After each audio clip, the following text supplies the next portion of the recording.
ओम नमो भगवते वासुदेवाय। योगिनी एकादशी की आप सभी को हार्दिक शुभकामनाएं। अर्जुन ने कहा कि हे त्रिलोकीनाथ, मैंने ज्येष्ठ माह के शुक्ल पक्ष की निर्जला एकादशी की कथा सुनी। अब आप कृपा करके आषाढ़ माह के कृष्ण पक्ष की एकादशी की कथा सुनाइए।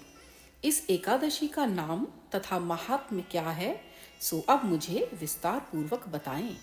श्री कृष्ण ने कहा कि हे पांडुपुत्र, आषाढ़ माह के कृष्ण पक्ष की एकादशी का नाम योगिनी एकादशी है। इसके व्रत से सभी पाप नष्ट हो जाते हैं। यह व्रत इहलोक में भोग तथा परलोक में मुक्ति देने वाला है। हे अर्जुन, यह एकादशी तीनों लोकों में प्रसिद्ध है। इसके व्रत से सभी पाप नष्ट हो जाते हैं। तुम्हें मैं पुराण में कही हुई एक कथा सुनाता हूँ, ध्यान पूर्वक श्रवण करो। कुबेर नाम का एक राजा अलकापुरी नाम की नगरी में राज्य करता था। वह शिव भक्त था। उनका हेममाली नामक एक यक्ष सेवक था जो पूजा के लिए फूल लाया करता था। हेममाली की विशालाक्षी नाम की अति सुंदर स्त्री थी। एक दिन वह मानसरोवर से पुष्प लेकर आया, किंतु काम आसक्त होने के कारण पुष्पों को रखकर अपनी स्त्री के साथ रमण करने लगा। इस भोग विलास में दोपहर हो गई। हेममाली की राह देखते देखते जब राजा कुबेर को दोपहर हो गई तो उसने क्रोध पूर्वक अपने सेवकों को आज्ञा दी कि तुम लोग जाकर पता लगाओ कि हेममाली अभी तक पुष्प लेकर क्यों नहीं आया। जब सेवकों ने उसका पता लगा लिया तो राजा के पास जाकर बताया कि हे राजन, वह हेममाली अपनी स्त्री के साथ रमण कर रहा है। इस बात को सुनकर राजा कुबेर ने हेममाली को बुलाने की आज्ञा दी। डर से कांपता हुआ हेममाली राजा के सामने उपस्थित हुआ। उसे देखकर कुबेर को अत्यंत क्रोध आया और उसके होंठ फड़फड़ाने लगे। राजा ने कहा कि अरे अधम, तूने मेरे परम पूजनीय देवों के भी देव भगवान शिवजी का अपमान किया है। मैं तुझे श्राप देता हूँ कि तू स्त्री के वियोग में तड़पे और मृत्यु लोक में जाकर कोढ़ी का जीवन व्यतीत करे। कुबेर के श्राप से वह तत्क्षण स्वर्ग से पृथ्वी पर आ गिरा और कोढ़ी हो गया। उसकी स्त्री भी उससे बिछड़ गई।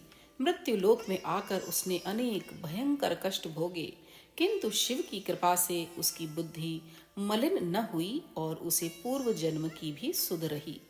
अनेक कष्टों को भोगता हुआ तथा अपने पूर्व जन्म के कुकर्मों को याद करता हुआ वह हिमालय पर्वत की तरफ चल पड़ा।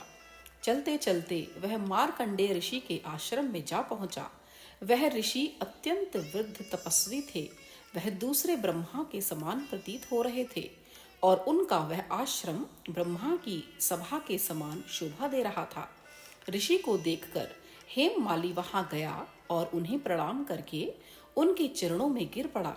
हेममाली को देखकर मार्कंडेय ऋषि ने कहा कि तूने कौन से निष्कृष्ट कर्म किए हैं जिससे तू कोढ़ी हुआ और भयानक कष्ट भोग रहा है। महर्षि की बात सुनकर हेममाली बोला कि हे मुनि श्रेष्ठ, मैं राजा कुबेर का अनुचर था। मेरा नाम हेममाली है। मैं प्रतिदिन मानसरोवर से फूल लाकर शिव पूजा के समय कुबेर को दिया करता था।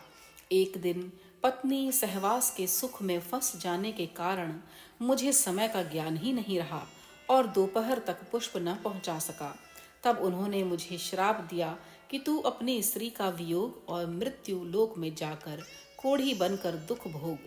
इस कारण मैं कोढ़ी हो गया हूँ तथा पृथ्वी पर आकर भयंकर कष्ट भोग रहा हूँ। अतः कृपा करके आप कोई ऐसा उपाय बताइए जिससे मेरी मुक्ति हो।